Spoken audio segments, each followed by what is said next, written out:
ఈరోజు మీకు ఒక అల్టిమేట్ నంబర్ కోసం చెప్పబోతున్నాను. ఆ నంబర్ అవుతుంది న్యూమరాలజీలో, ఆస్ట్రాలజీలో మరియు ఏ కోణంలో చూసుకున్నా అది చాలా చాలా గొప్ప నంబర్.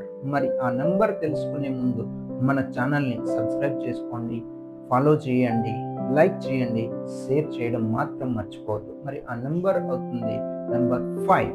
ఇది ఒక అల్టిమేట్ నంబర్. ఇది మెర్కురీ మరియు బుధ గ్రహానికి సంబంధించిన నంబర్. ఇది గ్రహాలలోనే ఒక ప్రిన్సెస్, రారాజు లాంటి నంబర్. ఈ నంబర్ యొక్క గుణగణాలు ఎలా ఉంటాయి అని అంటే చాలా స్ట్రాంగ్ అండ్ కాన్ఫిడెంట్ గా ఉంటారు. లైఫ్ బ్యాలెన్సింగ్ స్కిల్స్ వీళ్ళకి తెలుసు, మనీ మేనేజ్మెంట్ స్కిల్స్ తెలుసు. మరి ఆ డేట్ బర్త్స్ అవుతున్నాయి 5, 14 అండ్ 23. మరి ఇటువంటి నంబర్కి కూడా నెగటివ్ కాంబినేషన్ ఉంటుందా అంటే ఎస్, పర్మనెంట్ అయితే ఉండవు. టెంపరీగా 2 and 4 మాత్రం యాంటీ అవుతూ ఉంటాయి.